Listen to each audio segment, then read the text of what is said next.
Guys, I just finished making this beautiful teardrop crystal anklet. Look at the shine on that. I'd love for you guys to go ahead and watch how I did it. So guess what? Let's go.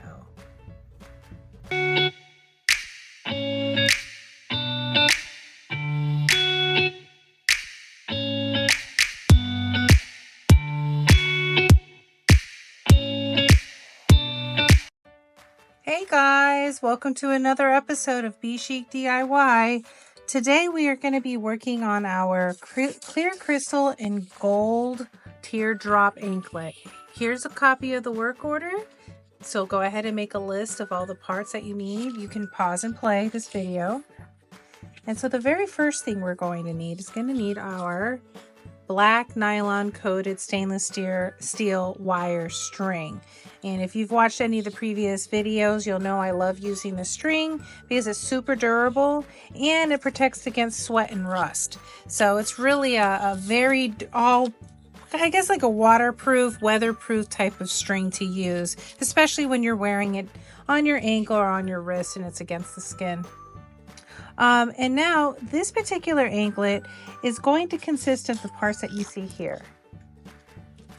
Okay, we have these 3mm or 2mm little teeny tiny crystal rondelles, some spacers, bigger crystal rondelles, and some striped silver balls. And then our main feature will be this teardrop wire wrapped charm. So it is hand wire wrapped by us, and it is a sparkling, beautiful teardrop crystal. So first thing we need to do is go ahead and let's open up our rondelle anklet. The work order calls for 40 of these crystals, and because I already know the pattern of this particular design is going to require half of these crystals on one side of the anklet and half on the other, I can divide 40 by 2, which gives me 20 on each side. So the very first thing I want to string on is our end bead, which is this striped gold tone ball, and one of our gold tone daisy spacers. Then I want to go ahead and string on 20 of these little itty bitty ones. And so what I like to do is just keep it on the string and just count by 5. So I've got 5 there. Go ahead and do another 5. So that brings our total up to 10. Okay, another 5, 4, 15,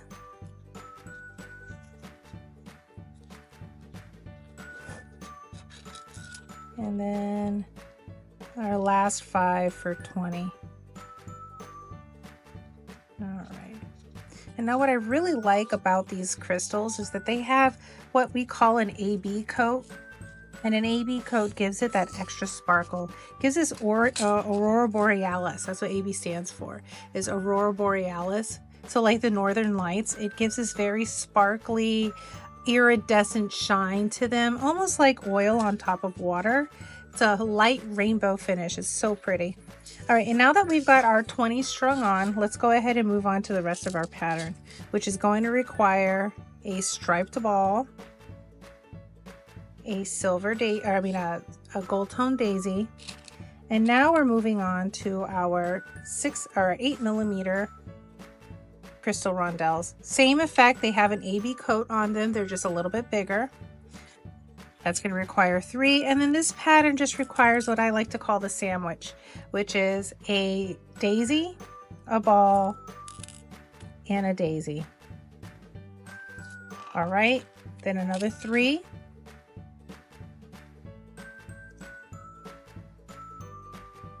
And another sandwich. So daisy, striped ball, and daisy. And then one more set of 3.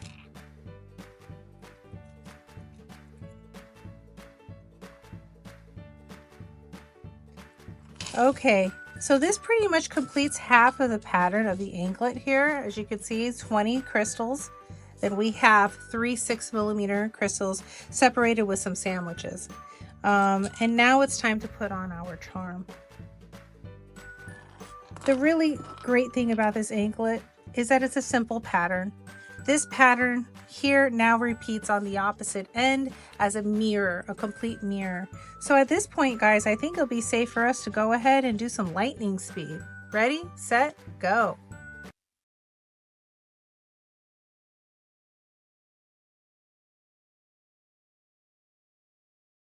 And here we are. There is our finished pattern. Isn't that beautiful?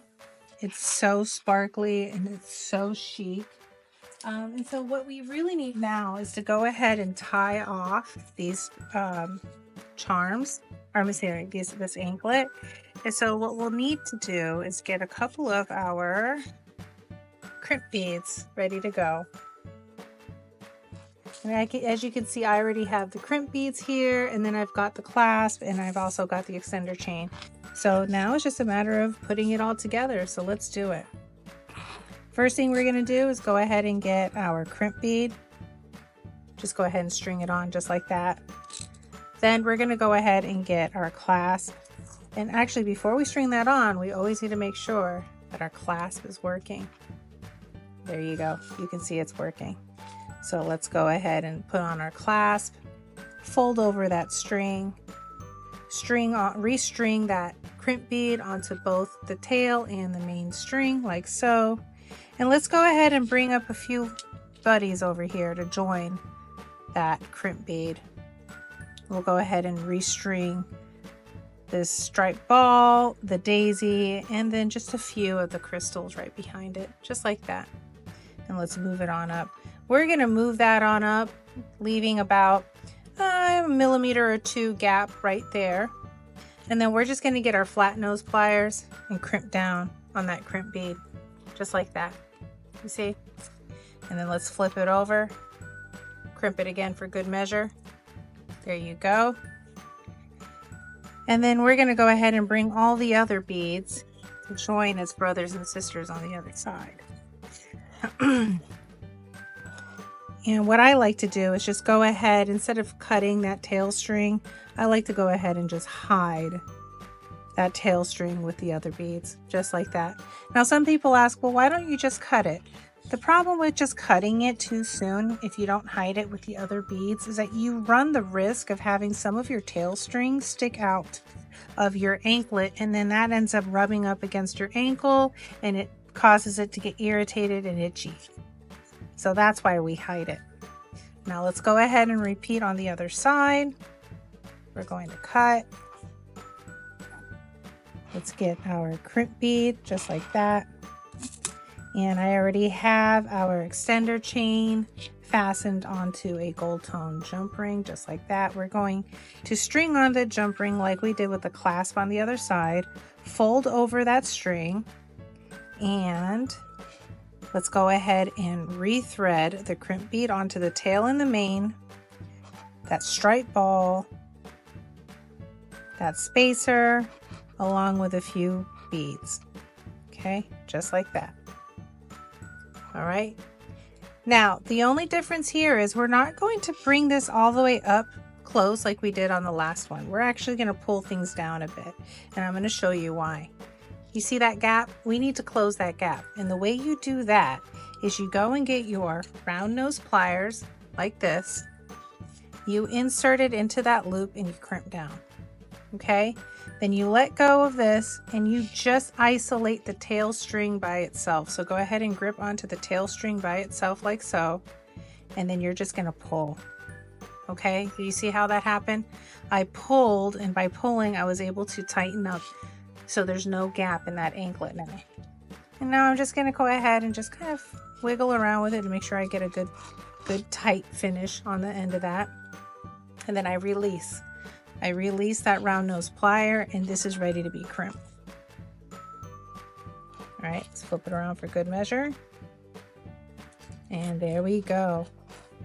Now you can go ahead and cut your tail.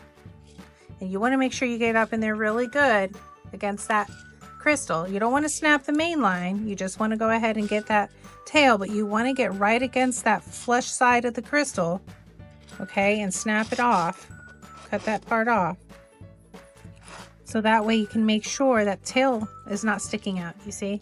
So you don't have to worry about any itchy ankles. All right, guys, that pretty much sums it up. This is our sparkling crystal AB teardrop anklet. Isn't she a beauty? Look at that. Guys, I really hope you had fun making this with me like I did with you. If you found enjoyment out of this video, please, guys, go ahead and like this video and then do me one better. Go ahead and share it with your friends and family. We are building our community, and every share, every like, every comment, that's another one. Comments help me tremendously. They let me know what I'm doing good, what I'm doing bad, what I could do better. I'm all ears. We are all growing together. So guys, thank you so much for joining me, and I hope to see you on the next one. But don't forget, be chic, be happy, and be inspired. Thank you so much. Love you.